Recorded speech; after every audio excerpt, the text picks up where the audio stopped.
De retour en direct au Festival Bande dessinée de Montréal pour ses 10 ans. Mon nom est Catherine Emmanuel. Je vais animer cette discussion. Parlons BD, commanditée et présentée par Pau Pau. Merci Pau Pau. Et c'est avec Sviane aujourd'hui. Allô Sviane? Bonjour Catherine! Tu es en camping à Oka. C'est Oui! magnifique derrière toi. Chanceuse. Oui! J'ai le fleuve, j'ai les arbres, puis en fait, si on voyait de l'autre côté, on verrait qu'il y a comme une forêt. On a dormi, on a mangé des guimauves, on a fait un feu, on est content.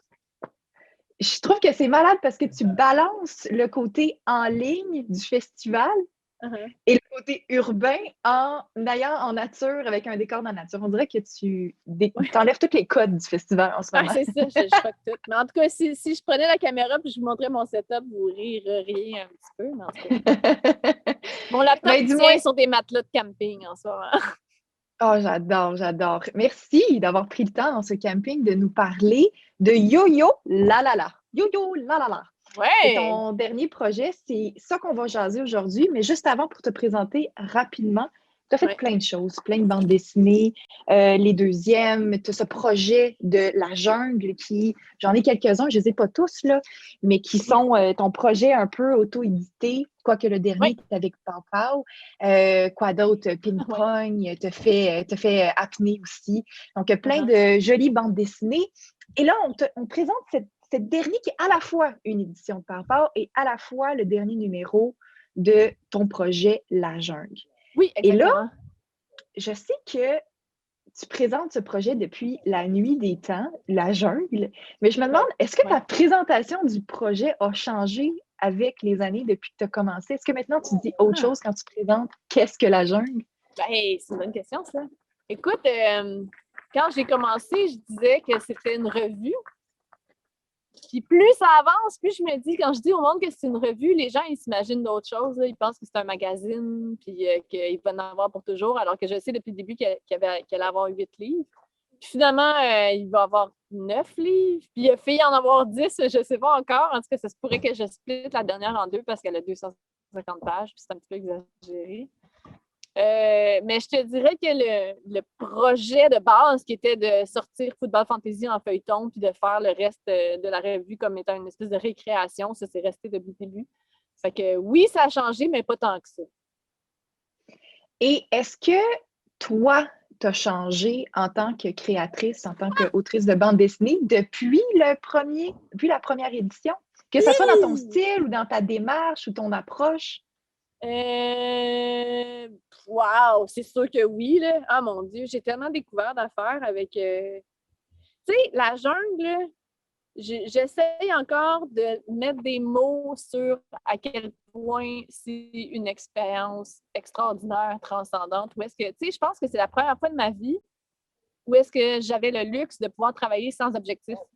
C'est-à-dire que j'avais pas de contraintes d'argent. Je devais pas être rentable. Je m'étais dit dès le début, je vais perdre de l'argent avec ça, puis c'est pas grave. J'avais pas des vrais deadlines, c'est-à-dire que je travaillais pas avec un éditeur, il n'y avait pas de distribution, fait que je pouvais quand même avoir les deadlines que je voulais. J'avais pas de contraintes non plus de médium, dans le sens que je pouvais faire de la BD, je pouvais faire du dessin, je pouvais faire des photos, je pouvais mettre du caca, tu sais, je peux faire absolument ce que je veux. Puis c'est comme une des premières fois aussi que parce que j'avais pas toutes ces contraintes-là, que je me suis rendu compte que c'était quoi un peu la liberté. Je sais que c'est des gros mots, là, mais tu sais, quand est-ce que tu es vraiment libre puis que tu es vraiment comme 100% responsable de ce que tu fais, je pense que c'est dans ces moments-là où est-ce que c'est vraiment vertigineux parce que le poids est vraiment immense, mais si tu le prends comme étant comme un petit bricolage de fin de semaine, comme c'est un peu ça la jungle, tu te mets à découvrir des côtés de toi qui n'auraient pas émergé si tu n'avais pas eu cette liberté-là. Fait que j'ai tellement découvert d'affaires, mais je n'ai pas encore les mots pour en parler. C'est ça l'affaire. Oui. Mais c'est un long processus quand même. Tu as commencé en 2016, si je ne me trompe pas. Fait que ça fait quand même 5 ans. Et je pense que si on compte le mot caca, depuis le début, il doit y en avoir près de 10. À l'intérieur des il y a 10 caca? Comme Il y a parce que 10 caca. je peux parler de caca. Non, je ne les ai pas comptés, mais il me semble qu'il y en a dans ton voyage au Japon. Il y en a dans Football Fantasy, quand elle frappe. Oui. Puis, il y en a aussi, bien sûr, dans la dernière chronique qui sont sur les personnes atteintes d'autisme, les enfants au camping. Bref, je trouvais ça intéressant que tu parles de ça. Tu me fais me rendre compte que c'est un sujet que j'aime beaucoup, le caca, je pense. C'était juste parce que tu l'as mentionné. Mais dis donc, est-ce que le rapport avec le public a changé avec ce projet-là? Parce qu'entre autres, dans la jungle, il y a beaucoup d'éléments participatifs. Tu sais, des fois, il y a des petits cartons à remplir, puis on peut t'y retourner. Il y a des fois où tu demandes des questions aux gens, puis tu mets le courriel lajungle@gmail.com. Est-ce que tu as un retour du public? Est-ce qu'il y en a qui font ce que tu demandes? Je ne l'ai pas fait souvent. Je l'ai fait dans la dernière, mais je n'arrive pas à me rappeler si je l'ai fait une autre fois, mais c'est sûr que oui. Là, à date, j'ai reçu 2 photos de plantes mortes. Fait que, je m'attendais à en avoir 0. J'en ai quand même eu 2, fait que je suis contente, mais on va voir si je vais en avoir plus, là, mais c'est pas... Parce que je voulais... en fait, c'est parce que moi, j'avais plein d'idées, OK? Je m'étais dit, ah oui, je m'étais acheté une espèce de guestbook dans lequel je voulais, dans les événements, faire en sorte que quand je fais un dessin, les gens me font des dessins, puis je voulais leur dire, est-ce que vous me donnez la permission de pogner ces dessins-là puis de les mettre dans la prochaine jungle? Tu sais, j'avais depuis la jungle 5 et 6, j'avais plein de plans de faire ça. Mais il est arrivé le COVID! Fait que tous mes beaux plans de participation avec le public, ils ont tous tombé à l'eau. Fait que c'est pour ça que la dernière, je me suis dit, bon, ben au moins, je vais mettre un truc comme prendre une photo de toi-même avec une plante morte. Fait que je vais en avoir un peu, mais tu sais, j'en aurais eu bien plus si j'avais eu un contact avec les gens. Un contact juste à travers le médium écrit, je pense que c'est pas assez incitatif. Mais est-ce que ton rapport avec le public a changé? Est-ce que tu as un autre rapport avec tes lecteurs, lectrices depuis que tu as commencé le projet La Jungle? Non, pas vraiment. Pour moi, c'est pas. Tu sais, pour moi, La Jungle, c'est pas si loin que ça d'un projet de livre chez Papa ordinaire. Là. Tu sais, la seule différence, c'est que j'ai une table à moi dans les événements au lieu d'être à la table de Papa, mais tu sais, c'est un livre. C'est édité, je fais des dédicaces dedans. J'étais bien active sur Instagram. Je faisais beaucoup de stories pendant un bout de temps. Puis là, je me suis un peu calmée Instagram parce que je trouvais ça un petit peu envahissant. J'étais juste tout le temps dessus. Puis je me suis mis à avoir mal au pouce. Puis en tout cas, c'était pas nécessairement à cause du téléphone, là, mais un peu à cause du trackpad, là, parce que j'ai beaucoup utilisé un trackpad. Puis là, j'avais commencé à avoir mal aux mains. Fait qu'à chaque fois que je prenais mon téléphone, je commençais à avoir mal aux mains. Fait que c'est ça qui a été un petit peu comme qui a fait en sorte que j'utilise moins mon téléphone. Puis parce que j'ai moins une présence sur Instagram, j'ai un peu moins de contact avec les lecteurs aussi. Mais tu sais, ça va évoluer. Moi, éventuellement, j'aimerais ça plus revenir sur le web. J'ai reparti un nouveau blog, mais j'aimerais ça avoir une autre formule qu'un blog qui est plus en HTML. En tout cas, j'ai des idées. Là. Sauf que là, pour l'instant, je ne travaille pas là-dessus pantoute parce qu'il faut que je finisse la dernière jungle. Je suis en train de travailler en ce moment sur la dernière jungle, c'est-à-dire le dernier livre du cycle. Puis aussi, je suis en train de travailler sur la fin de Football Fantasy qui va, je l'espère, sortir en novembre prochain, mais ça se pourrait que ce soit juste en 2022. Fait que, disons que j'ai fini de dessiner les pages, mais là, j'entre dans la ronde de correction qui va être épouvantable. Il faut tout que je réécrive le texte des 250 premières pages parce que j'ai changé la typo. Il y a des scènes que je veux rajouter, il y a un intro que je veux faire au début. Fait en tout cas, j'ai à peu près pour 2 mois de travail, sauf que ça va se passer. Là. Fait que en ce moment, là, c'est là-dessus que je mets absolument toutes mes énergies. Dis donc, Football Fantasy, comment ça va s'arrimer tout ça? Parce que là, on a vu comme des segments à chaque revue, La Jungle, puis tu sais, des fois, on est un peu perdu, il faut revenir en arrière, puis là, comme le langage aussi, là, est-ce que quand il va y avoir la publication, sans vouloir dire il y a des choses qu'on va comprendre, mais comment tu vas travailler ce rapport-là? Est-ce qu'il va y avoir des éléments de plus que dans la revue ou explique-nous un peu le processus? Ouais. Je pense que la raison pourquoi on est un peu perdu, c'est parce que les jungles sortent à chaque 6 mois, genre. Puis il y a beaucoup de personnages, c'est une histoire complexe, mais quand j'ai fait lire le découpage d'un bout à l'autre à quelqu'un, à ce monde de mes amis, ils m'ont dit « Ah, une fois que tu le lis d'une shot, c'est vraiment plus clair. » Fait que j'ai l'impression que le livre, quand il va sortir, je vais rajouter comme peut-être 12 pages en tout, là, parce que j'ai 3 scènes dans ma tête que je trouve qu'il manquait. Mais je ne vais rien rajouter d'autre. L'histoire est là au complet, puis je suis pas mal convaincue que ça se tient bien. C'est juste qu'il faut lire d'une couverture à l'autre, chose que ce n'était pas possible encore avec la jungle. Si vous avez des questions pour Viviane, je vous rappelle qu'on est en direct. Donc, vous pouvez mettre des questions. Oui, en direct, vous faites des questions dans les commentaires. Vous ne voyez pas, mais en ce moment, Viviane vous faisait une petite danse. Ah, je peux la faire! Oui, refais-la. On va te voir. La danse au cas où! OK, excusez, je vais juste faire ça parce que j'aime ça faire ça.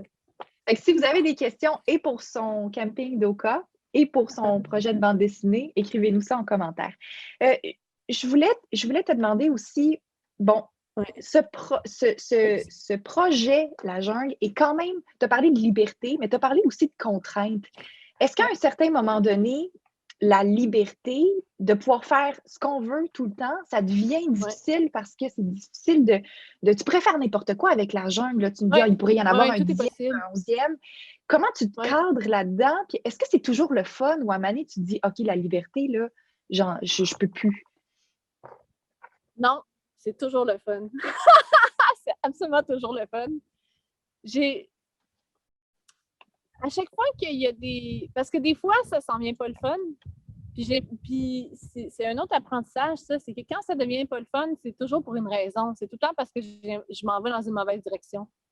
Fait que c'est à ce moment-là que je fais comme, OK, il y a quelque chose que je fais qui n'est pas correct. Qu'est-ce que je préfère pour changer de direction? Puis, tu sais, ça m'est déjà arrivé de faire des pages puis de juste les scraper puis d'aller complètement ailleurs ou tu sais, des fois, je me dis, il y a quelque chose qui ne me plaît pas, je veux changer quelque chose, je commence à le changer, puis ça m'amène à une autre affaire qui n'a pas rapport. Puis je reviens à mon idée précédente, mais parce que je suis allée là, il y a un autre élément qui est arrivé, fait que ça l'a quand même nourri. Tu sais, je ne sais pas si c'est clair ce que je dis, mais dans le sens que je change énormément d'idées souvent. Puis je pense que c'est ça qui fait en sorte. C'est plus facile de changer d'idée justement quand on n'a pas d'éditeur, quand on n'a pas de deadline, puis quand on n'a pas de contraintes de même. On est vraiment comme, tu sais, j'ai le gros luxe de pouvoir m'engager dans une voie, puis après ça, de me retirer puis d'aller dans une autre direction. Je pense que c'est surtout ça qui est vraiment, vraiment le fun, puis qui fait en sorte que c'est vraiment un projet de bricolage de fin de semaine, genre, mais qui dure beaucoup plus qu'une fin de semaine, mais genre, tu peux pas avoir de fun avec ça. Et est-ce que tu sens que tu es autant libre du point de vue technique que du point de vue de la scénarisation puis des histoires que tu racontes? Bien, c'est sûr que je suis limitée par mes capacités de dessin, là, mais en même temps, tu sais, je suis souvent frustrée avec mon dessin. C'est jamais à mon goût, là. Puis je me permets beaucoup dans la jungle de copier des affaires que j'aime. Tu sais, des fois sur Instagram, je suis beaucoup des artistes visuels, puis en dessin. Puis, ah oui, ça c'est intéressant, bla, ou sinon j'achète des fanzines ou des bandes dessinées, mais des affaires que, ah ouais, tu sais, je m'approprie des affaires sans aucun scrupule, là. Mais en même temps, je me dis, la jungle, c'est des petites affaires d'un tirage de 200 exemplaires. C'est pas une grosse affaire at large, là, fait que je me le permets, j'ai absolument pas de scrupules. Mais je sais que une des jungles, c'était sur la piscine. Oui. Puis tu avais comme découpé c'était quoi? C'était du foam? C'était comme une espèce de matière un peu caoutchouteuse? Non, c'est du carton. C'était du carton. Mais tout ce découpage-là, on dirait que pour moi qui est juste lectrice, je prenais conscience du temps. Parce que là, c'est pas juste un dessin où je réalise pas combien de temps ça peut te prendre de faire une planche. Tu sais, je sais pas à quelle vitesse tu vas, mais là, le découpage, on dirait que je prenais conscience du temps que ça prenait faire ça. Mais bref, tes aspects techniques sont vraiment très agréables de découvrir dans la jungle, je trouve. Bien, j'aurais pu aller encore plus loin, là. Il y a beaucoup de choses que j'ai voulu faire que j'ai pas faites. Tu sais, j'ai pas beaucoup utilisé, par exemple, parce que toutes les jungles sont en couleur, sauf une à peu près. Puis, j'ai pas beaucoup fait de médium traditionnel. Tu sais, j'ai pas fait d'aquarelle, j'ai pas fait d'acrylique, j'ai pas fait de crayon de couleur, genre des Prismacolor. J'aurais pu. Attends, puis je pense que la seule chose que j'ai faite, c'est des feutres dans la jungle sur le Japon. Tu sais, ça, c'est un truc que j'aurais vraiment allé plus loin parce que c'était quelque chose que je voulais développer. Mais le problème avec les médiums en couleur, c'est que c'est vraiment long, là. Je suis un petit peu impatiente pour ces affaires-là. Fait que souvent, la couleur se fait à l'ordinateur. Mais au point de vue technique, je te dirais, c'est vraiment mon envie du moment qui me drive. Je me pose vraiment pas plus de questions que ça. Parlons de Yo-Yo La La La. Mhm. La partie la plus grande, si on peut dire, c'est ton histoire que tu racontes sur la période où tu étais monitrice de camp pour enfants et adultes atteints d'autisme. Oui. Tu retournes en arrière dans tes souvenirs, dans ton passé. Pourquoi? Qu'est-ce que tu sentais intéressant là-dedans? Pourquoi tu as eu envie de parler de cette période-là de ta vie? Qu'est-ce qui était stimulant du côté créatif? Ben, moi, là, quand je suis allée là en 2004, là, dès que je suis sortie de là, je me suis dit, ah mon Dieu, je savais déjà que je voulais faire une BD là-dessus. Tu sais, puis en plus, j'avais même pas un blog, je faisais juste du zine puis de la bande dessinée comme en amateur. Mais déjà, quand je suis allée là, je me suis dit, ah, un jour, je vais faire une BD là-dessus, je le savais. Parce que c'était trop des bonnes histoires. C'est trop un monde qui est à l'extérieur des normes. C'est trop quelque chose qui bascule ton univers. Tu sais, tu penses que le monde est d'une certaine façon. Ça, tu t'en vas dans ce monde-là où tout d'un coup, la norme, c'est complètement différent, complètement d'autre chose, mais ça fonctionne pareil, tu sais.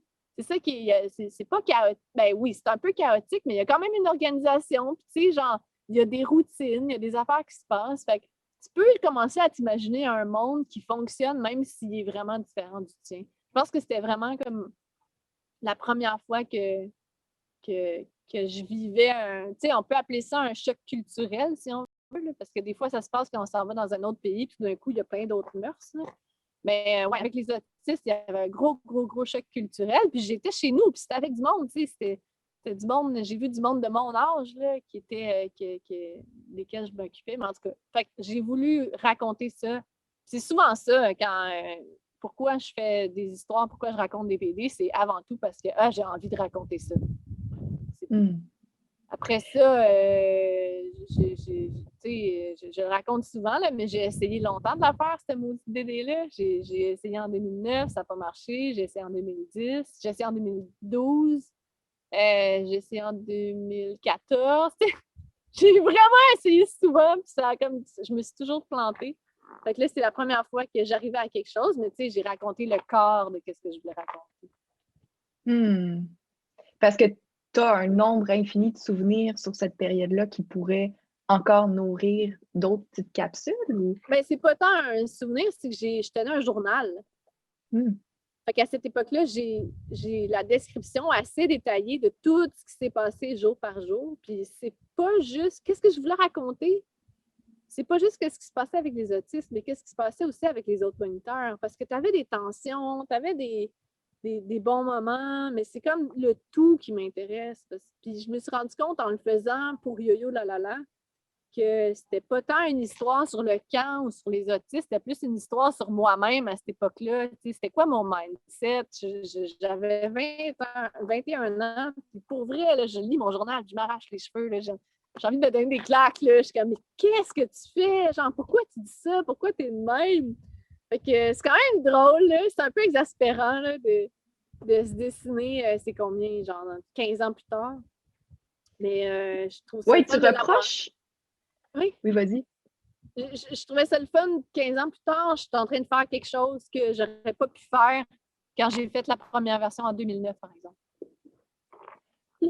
Moi, je te trouve dure avec la Sviane du passé parce que me semble que c'est... Bon, d'un, ça prend du courage pour se regarder dans le passé, mais en même temps, tu sais, quand tu relis les journaux, tu te mets en scène, toi, en train de critiquer celle du passé qui, selon tes dires, prenait trop les choses au sérieux.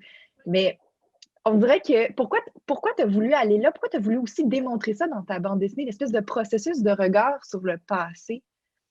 Parce que c'est le premier feeling que j'ai eu très, très fort en lisant mon journal. Je veux dire, j'ai lu le journal, puis, tu sais, quand il y a quelque chose qui vient me chercher émotivement, moi, personnellement, c'est la première affaire que j'ai envie de raconter. Fait que oui, il y avait des affaires émotivement qui allaient me chercher avec les autistes, etc., mais je pense que plus fort que ça, je me regardais moi-même, je suis comme, il me semble que je ne serais pas de même aujourd'hui, tu sais.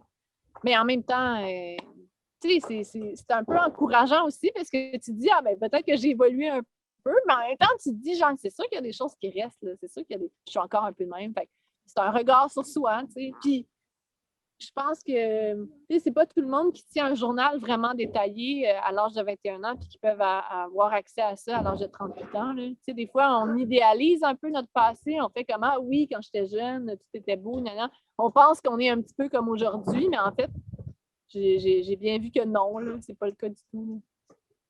Et c'est une période de grande vulnérabilité quand tu commences l'âge adulte ou tu sais pas trop ce que tu vas faire dans la vie, puis là, tu as des jobs comme ça, d'été et tout. C'est comme, c'est une période de nos vies qui sont assez vulnérables, je trouve.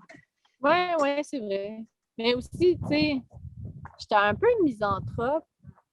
Ben, misanthrope. J'étais pas misanthrope, j'aimais le monde, mais tu sais, j'ai une des raisons pourquoi je me suis sentie comme un peu bien avec les autistes, c'est que je pense que j'ai un petit partie de moi qui est un peu dans le spectre autistique. Tu sais, je fais de la BD, je suis comme vraiment, vraiment, vraiment passionnée par une affaire. Tu sais, j'ai besoin des séquences, j'ai besoin des horaires. Fait que je me sentais comme bien un peu dans cette affaire.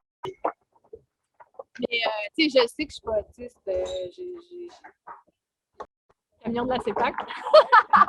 Tu fais de la pub pour la CEPAC.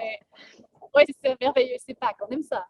Mais en tout cas, ça pour dire que à 21 ans, j'étais pas bien, je pense. J'étais juste pas bien à 21 ans. Puis je savais pas pourquoi. J'imaginais que j'étais comme. J'avais toutes les affaires pour aller bien, mais j'étais pas bien. Puis je savais pas pourquoi. J'avais de la misère à avoir un regard sur moi-même. C'est peut-être ça un peu la vulnérabilité à 21 ans, c'est qu'on n'a pas assez de distance pour avoir un regard sur nous-mêmes, je sais pas. On n'a jamais assez de distance pour avoir un regard sur nous-mêmes, en fait. Mais tu vas chercher des émotions qui sont très particulières et j'imagine pas évidentes à démontrer en bande dessinée d'un point de vue visuel ou d'un point de vue de texte narratif ou de scénario. Et c'est la honte. J'ai l'impression que comme, tu sais, on va lire souvent la colère en BD, on va lire la tristesse avec des larmes, on va lire l'humour. Tu sais, on est habitué à l'humour avec toi. Mais la honte, ça vient chercher des ondes difficiles. Est-ce que c'était difficile de traiter cette émotion? Mais même que j'ai l'impression, c'est drôle parce que quand je regarde mes premières versions de 2009, il n'était pas du tout question de honte. Ça, c'est quelque chose que je me suis permis de faire un peu plus tard parce que généralement, quand tu as honte de quelque chose, tu ne veux pas le raconter. Puis aujourd'hui, c'est plutôt l'inverse. Je me dis, si j'ai honte de quelque chose, c'est ça que je devrais raconter parce que c'est sûr que je ne suis pas toute seule dans ce bateau-là. Les affaires dont on a honte, souvent, c'est des bonnes histoires aussi. Ben, vraiment. Puis c'est souvent les histoires où on peut connecter en tant que lecteur, lectrice, parce que nous aussi, il y a des situations dans nos vies où on s'est senti comme ça aussi. Et comment tu as construit le récit? Parce que des fois, on a des portraits des campeurs de l'époque. Des fois, on a des portraits aussi des moniteurs, monitrices. On a des moments, des souvenirs plus spécifiques qui se sont passés. Comment tu as travaillé tout ça? Bien, en fait, ça, c'est drôle parce que je ne savais pas du tout comment faire. Fait qu'au début, je me suis comme dit, je vais dessiner des scènes que je trouvais des bonnes scènes. Puis j'ai commencé à faire ça.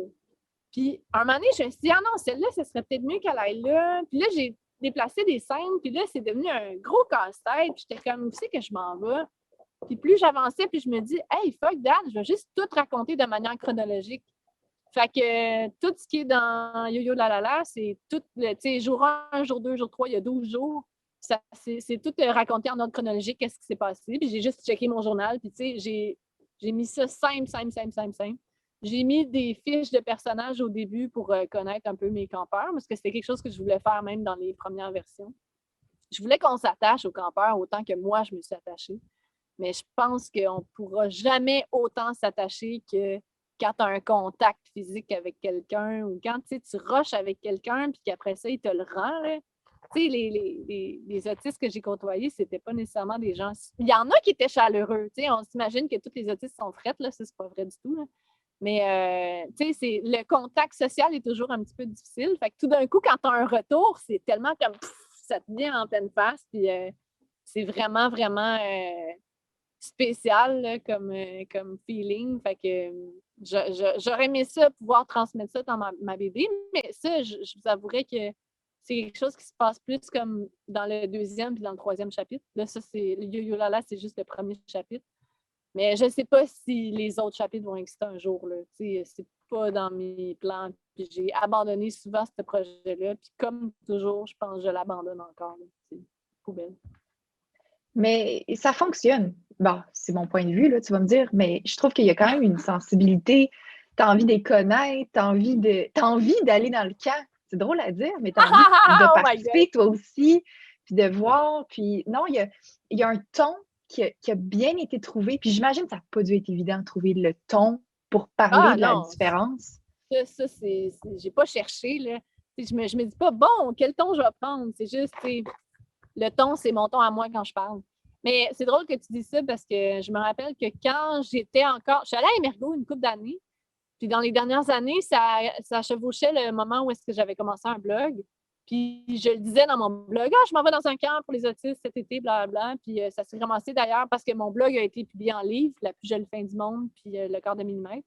Puis je me suis fait dire par une couple de personnes qui avaient lu mes livres, puis que c'est en lisant mes livres qu'ils avaient découvert le camp, puis qu'après ça, ils avaient postulé pour être animateur. Là, j'étais comme « Yes! » Wow! Mais as-tu eu un retour depuis la publication de Yo-Yo La La La, des gens que tu as connus à l'époque ou des gens qui sont au camp aujourd'hui? J'en ai eu une couple, oui. J'ai eu. Il y a un de mes super bons amis qui était mon ami à l'université parce qu'on était toute une gang de l'université à aller ensemble à Emergo. On était tout en musique. Puis il y a un de mes amis qui était en musique avec nous autres, que lui, il est devenu un des directeurs d'Emergo carrément. Maintenant, il travaille là. Fait que c'est lui avec qui j'avais un contact. Puis quand j'ai donné la copie, quand c'est imprimé, il me dit hey, les parents, là, ils se sont rués sur ta BD, puis tout le monde tripait. Là.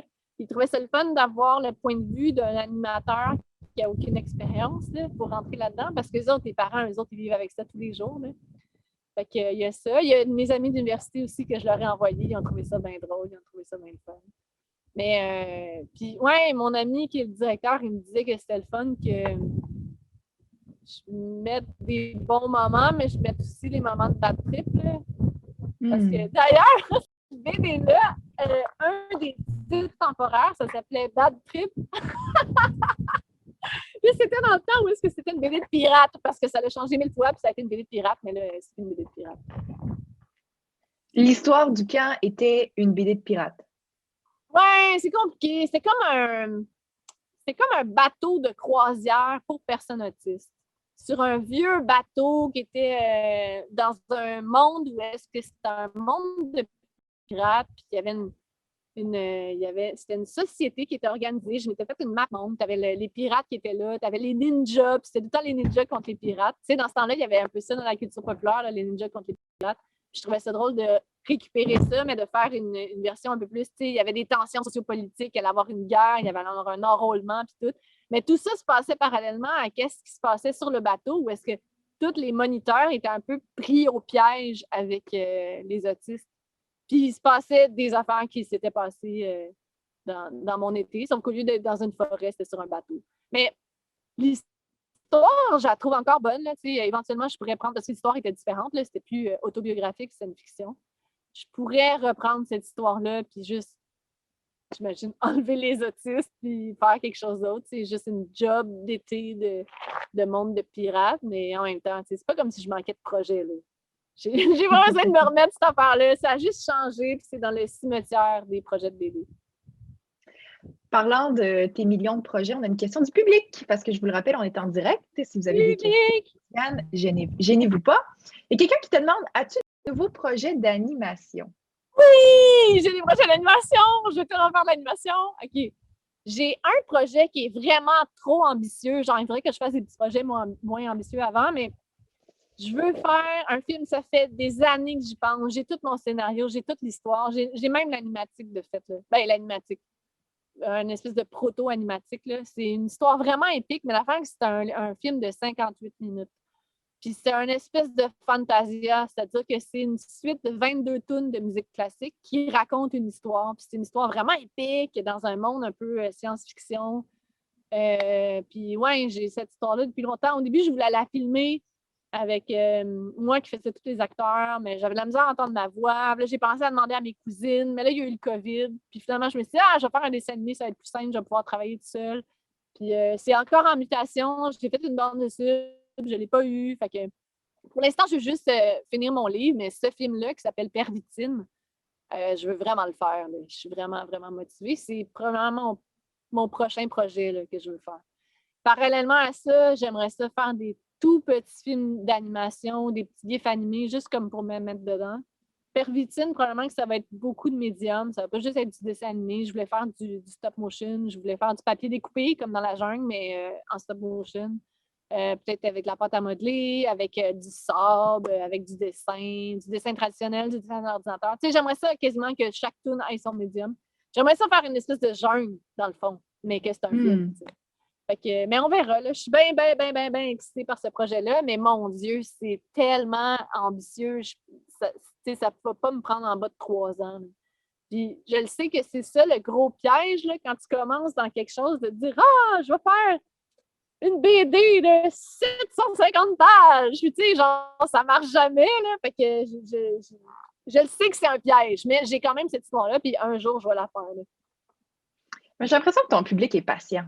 Tu sais, on aime tellement ton travail qu'on va attendre, puis on va vouloir, tu sais, comme là, cette histoire que tu racontes sur les autistes, j'ai l'impression que même si ça fait des années que t'en parles un peu à gauche, à droite, que c'est dans tes projets, ben un jour ça arrive, puis un jour ça prend vie, tu sais. Oui. Ben, de toute façon, tu sais, personnellement, en tant que créatrice, c'est chiant à dire, là, mais il ne faut pas trop que je pense à mes lecteurs. Je pense à mes lecteurs quand je dessine, comme que je me dis comme ah, ça fonctionne, ils vont comprendre, etc. Je me mets comme à la place de quelqu'un d'autre quand je lis ce que je fais. Mais par rapport aux attentes, c'est un lieu dangereux là, parce que je me parle à moi-même, je peux commencer à m'inventer des affaires. Là, genre, ou tu sais, quand tu commences à être trop critique envers ton propre dessin parce que tu te mets à la place de quelqu'un d'autre, là, ça, j'essaie d'éviter ça le plus possible. Ben, j'imagine en plus en traitant un sujet comme dans Yo-Yo La La La qui sont un vrai camp avec des vraies personnes. Ouais. Là, les questions d'attente ont dû être un peu torturantes même. C'était vraiment torturant. Mais c'est une des raisons pourquoi j'ai pu le faire. C'est parce que c'était une jeune puis qu'il y avait juste 1000 exemplaires. Là. Si ça avait été un livre, j'avais beaucoup de poids, j'avais beaucoup peur de la réaction des parents, des autistes ou des gens avec qui j'ai travaillé parce que je n'ai pas demandé la permission de tout le monde là, pour les décrire, même si ce n'est pas leur vrai nom puis c'est pas leur face ou whatever.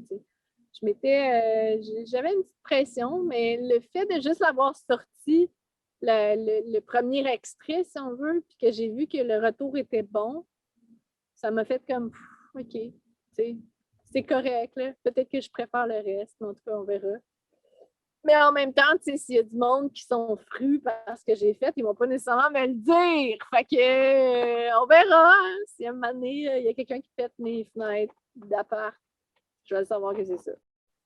C'est difficile d'être faux si tu as été comme transparente dans ce que tu as vécu et tout. On sent toute ton honnêteté dans ta démarche. Puis, tu sais, des récits où on a une confrontation de l'autre, il n'y en a pas des tonnes non plus. Puis, c'est la réalité de notre société. Donc, tu permets un dialogue sur la question de la différence, puis de la proximité avec la différence aussi. Oui, peut-être. Mais c'est peut-être aussi parce que la différence, c'est un sujet, même avant les autistes. J'ai toujours été un peu marginale, j'ai toujours été un peu anticonformiste. J'aime pas ça faire comme les autres. Je pense que j'ai pas de problème avec la différence, mais en même temps, on a tous un moment donné un problème avec certains types de différences. Fait que, je sais pas, je trouve que c'est un sujet intéressant parce que c'est tout le temps une source de conflit intérieur. Là. Même si on parle beaucoup de rapports à l'extérieur, j'ai l'impression que c'est toutes des affaires qui se passent à l'intérieur. J'aime ça la BD pour ça, parce que je m'adresse à une seule personne. Quand une personne lit mon livre, c'est comme un rapport de lui à moi. Ça, c'est intéressant. On a des questions du public. Questions du public! Question du public, parce qu'on est en direct. Il y a Boone qui te demande, on a vu le nombre de cahiers que Ziane a utilisé pour Football Fantasy. C'est impressionnant. C'est combien de pages? Là, c'est 460 pages, mais le livre va en avoir 502. Wow! Est-ce que tu t'es perdu à un certain moment donné dans ton propre langage ou toutes ces pages-là, tout ce récit dense? Non, Football Fantasy, c'était assez straightforward. Parce que Football Fantasy, l'affaire qui est vraiment facile avec cette affaire-là, il y a 2 affaires faciles. Premièrement, tout le début, c'est un rêve. Fait que j'ai pas eu besoin d'inventer rien. Ça, c'est merveilleux. Mon inconscient est arrivé avec quelque chose qui se tenait, qui était cool, puis que je peux utiliser, puis que j'ai raconté. Puis la deuxième affaire qui est vraiment cool, c'est que le début, c'est la fin. Ce que tu vois au début, puis tu le sais tout le long du récit, ça va être qu'est-ce que tu vois à la fin. Ce qui fait en sorte que j'avais déjà mon début de récit, puis j'avais déjà ma fin de récit, puis il fallait juste que je compose ce qu'il y avait entre les deux. Ce qui fait en sorte que non, je ne me suis pas vraiment perdue. Ça a été compliqué quand même, là, parce qu'il y avait plein de puzzles comme n'importe quelle scénarisation. Puis écrire une histoire longue, c'est vraiment super difficile. Là, puis j'avais beaucoup de personnages. Mais je ne me suis pas perdue comme je me suis perdue avec Yo-Yo La La La, par exemple. Ben, que j'appelle Handicap. Là, le projet s'appelle Handicap. Handicap, ça, je considère que je me suis vraiment, vraiment perdue. Alors que non, Football Fantasy, je l'ai commencé, puis j'ai juste continué. Puis, c'était pas facile, c'était difficile. Il y avait des pièges, mais je me suis pas perdue, non. On a une autre question du public. Ton titre, Les Deuxièmes, a marqué plusieurs personnes. Tu parles beaucoup. Tu en parles beaucoup, j'imagine, c'est ça qu'on veut dire. Et comment ce beau livre a-t-il pris vie? On te retourne dans le temps, là, dans le passé, avec les oui, deuxièmes. on m'en parle beaucoup des deuxièmes encore. Là. Puis, tu sais, personnellement, je trouve ça le fun que le monde soit intéressé aux deuxièmes parce que c'était quand même un livre dans lequel j'ai mis beaucoup de moi-même, j'ai mis beaucoup d'efforts. Tu sais, je me rappelle, ça a été tellement dur à dessiner, cette affaire-là. C'était au-delà de mes capacités. Puis en même temps, je le regarde, c'est un livre qui date de 2013. Puis, tu sais, moi, personnellement, je suis tellement ailleurs de cette affaire-là. Je regarde ça, puis j'ai l'impression des fois que c'est quelqu'un d'autre qui l'a fait. Puis j'ai tellement hâte que Football Fantasy sorte parce que là, tu vas voir genre où est-ce que je suis rendue, puis c'est plus pantoute la même affaire. Tu sais, Football Fantasy, c'est une BD d'action. Mais il y a quand même, tu me sens quand même que la base est la même. En tout cas, bref. Fait que je m'en fais-tu parler? Oui. C'était quoi la deuxième question déjà?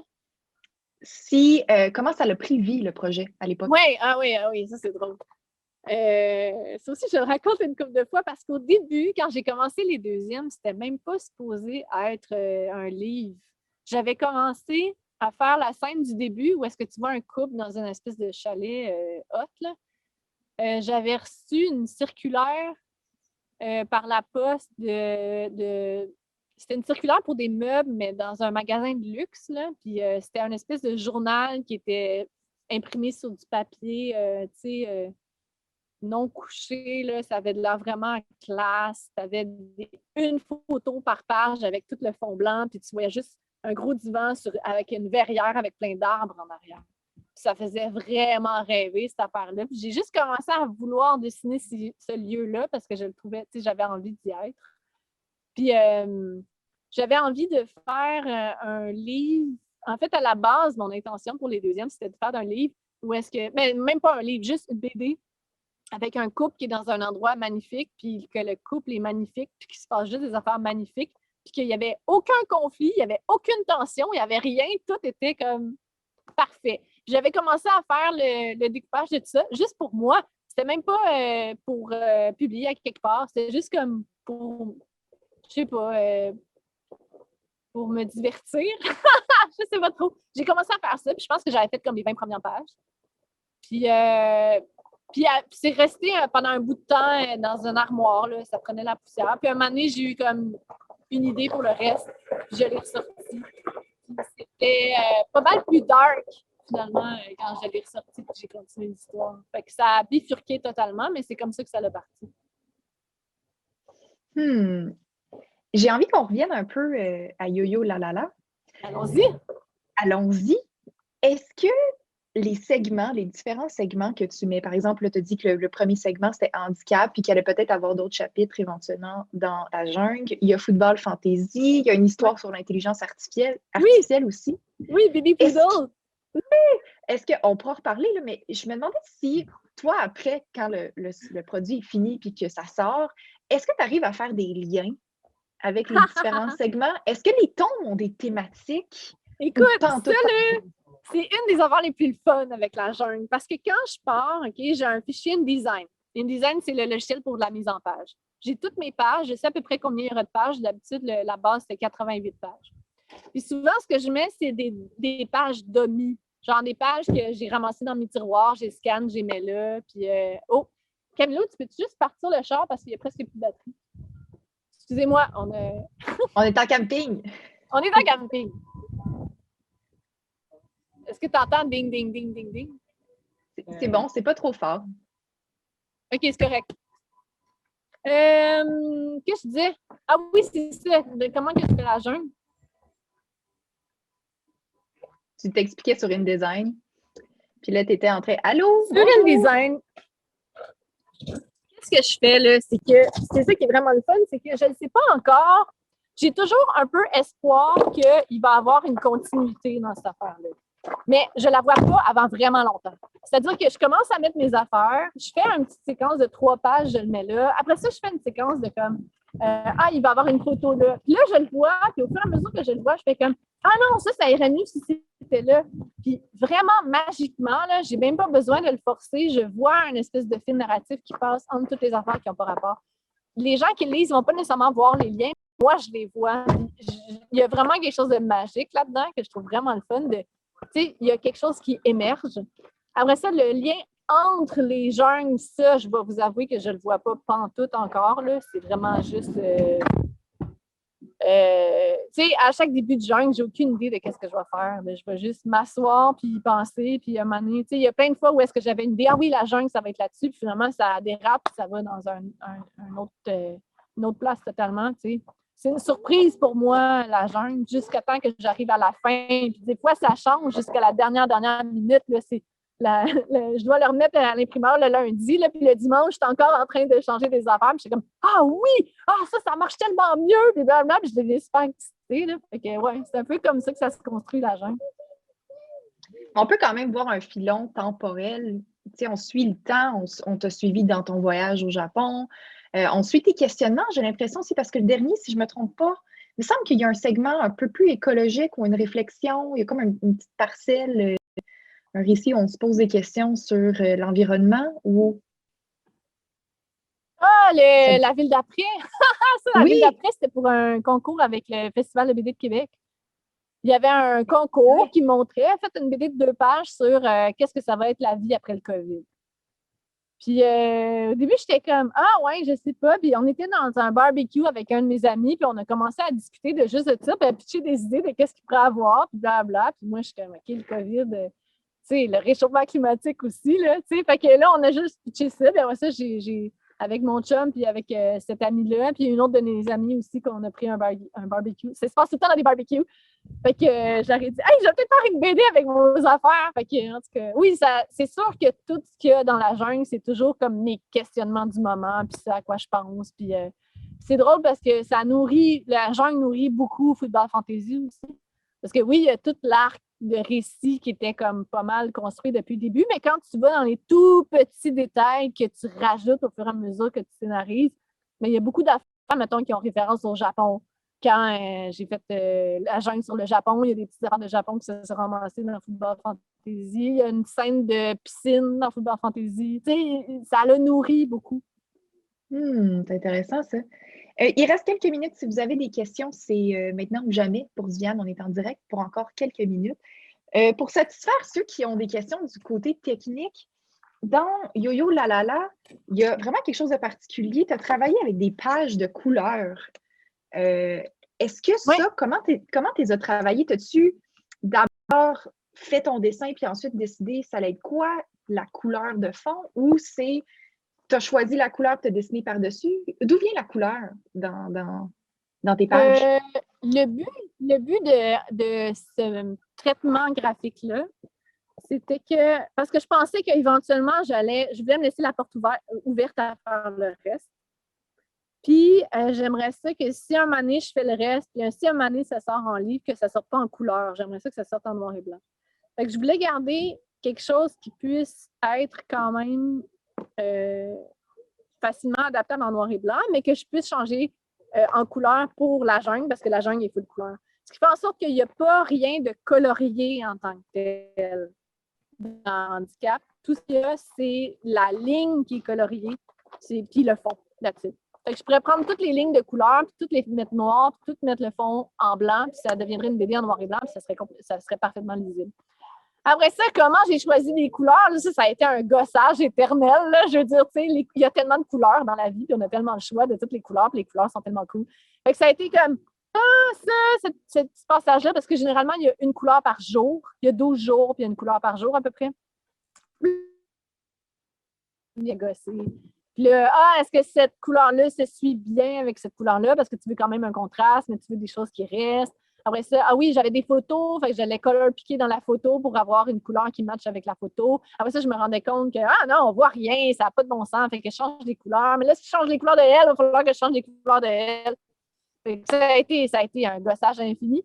Puis, je suis rendue quand même un peu meilleure avec les couleurs qu'au début de la jungle. Au début de la jungle, je mettais toute la saturation dans le tapis. Puis, tu fais pas ça en impression de mettre les saturations dans le tapis. Ça fait comme une espèce de gros moton d'encre qui est super dense. Puis, c'est pas beau. Fait que là, j'ai commencé à gérer mes couleurs. Puis, je commence à comprendre un peu, mais j'ai encore beaucoup d'affaires à apprendre. Fait que ça a été un peu ça, les couleurs de handicap. Et dis donc, c'est quoi ton rapport au texte? Parce que dans la jungle, il y a vraiment toutes sortes de textes, de toutes sortes de façons. On a un 2 pages rempli de textes puis de cases qu'on voit ici. Mais oui, c'est quoi ton rapport au texte quand tu travailles la bande dessinée? Ça, c'est une bonne question parce que je me pose beaucoup de questions sur le texte. Moi, en ce moment, là, je suis en train de travailler Football Fantasy. Puis, ce que je me rends compte souvent, c'est que dans mon découpage, il faut toujours que je coupe du texte. Il faut tout le temps que j'en enlève. Puis, des fois, j'ai des dialogues, là, puis je me rends compte que je lis les pages, là, puis je fais juste enlever les dialogues, puis tout d'un coup, la scène est vraiment plus forte. Tu sais, j'ai tendance à trop mettre de texte. Fait que, mais c'est un piège aussi parce qu'il y a aussi certains autres types de narration où est-ce que c'est vraiment basé sur le texte, où il y a beaucoup d'affaires que tu peux passer dans le texte que tu n'as pas besoin de dessiner puis qui restent un petit peu dans l'imaginaire plus abstrait parce que tu n'as pas besoin de le visualiser. Fait que je suis en train de revenir un peu dans le texte. Tu sais, mettons dans la jungle 3, le texte sur la jungle sur les piscines, il y avait beaucoup de texte. Tu sais, la majorité des informations passaient par le texte et non par le dessin. Parce que le dessin, il n'y avait pas vraiment de dessin, c'était du papier découpé. Puis c'était déjà compliqué de faire ça en papier découpé. Fait que toutes les subtilités, je les envoyais toutes dans le texte. Fait que c'est vraiment... j'aimerais ça, un moment donné, faire une BD complètement muette.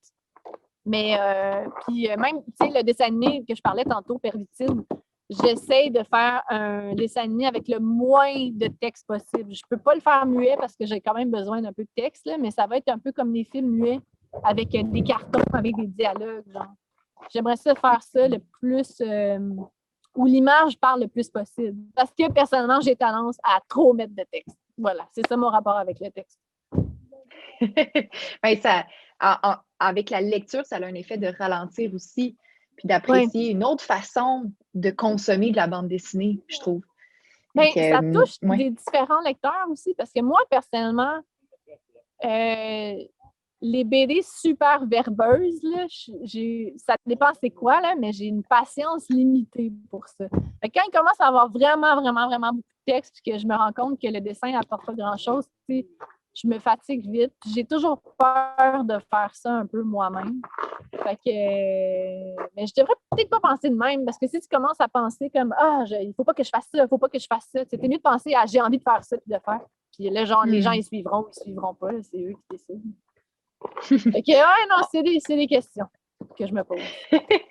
On a d'ailleurs, parlant de questions, on a une dernière question du public qui est question pour Sbiane. Arrives-tu à faire tous les projets que tu veux absolument faire ou si tu dois en abandonner souvent? Ah mon Dieu, le cimetière des projets est immense.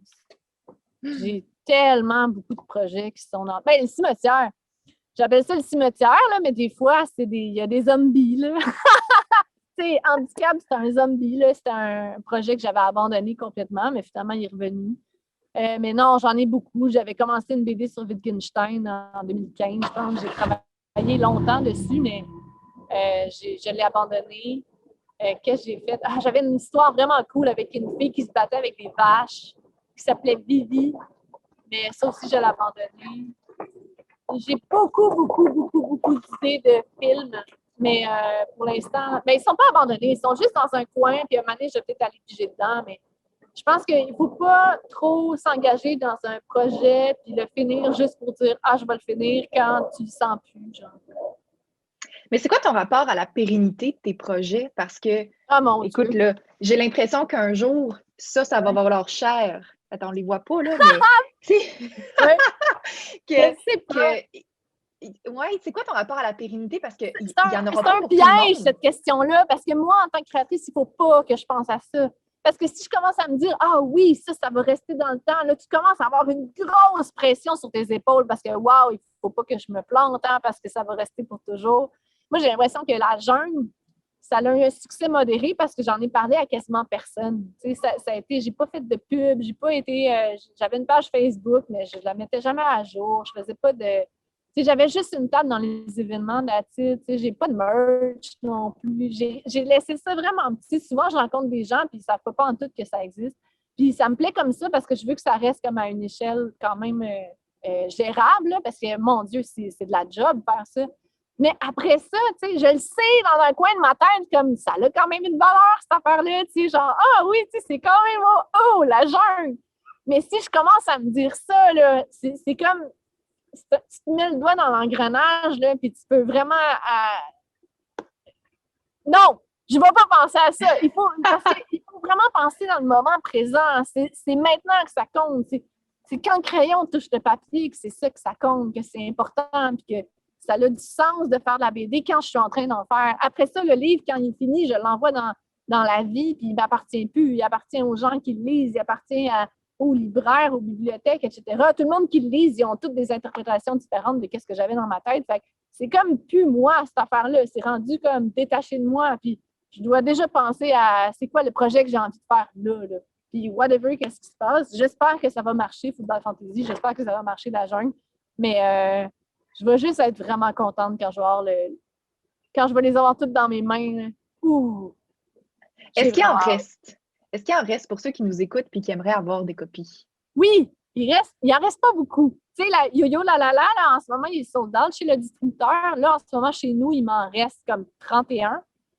Je ne vends pas tout de suite parce que je veux les garder pour les événements quand il va commencer à avoir des événements. Puis surtout, je veux vendre les bundles. Tu sais, je veux vendre toutes les jungles au complet, puis ça va être un prix spécial. Les 1, 2, 3, 4, il m'en reste peut-être une quarantaine.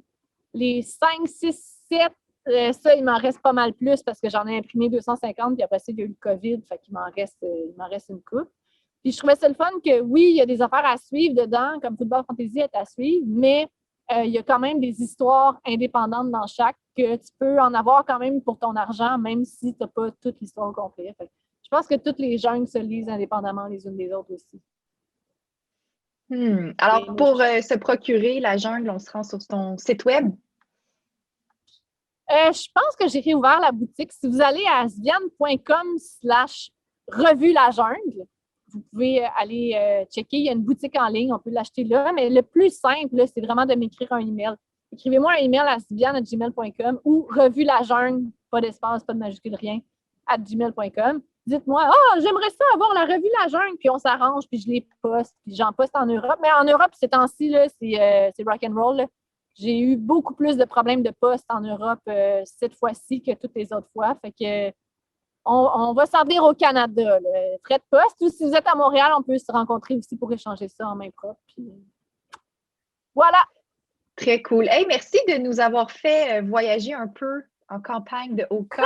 On a comme fait partie de ton camping. Je me sentais comme si on avait un feu entre les deux. Puis des guimauves. Merci infiniment, Diane, d'avoir été là pour parler de Yo-Yo. Merci à vous. La. Et pour les autres, on reste en ligne parce qu'il y a d'autres événements qui s'en viennent, dont une discussion anglophone, Drawing and Discussion avec Boom et Lunar Baboon. Et ça se suit dans quelques instants. C'est animé par Jake. Donc, restez là.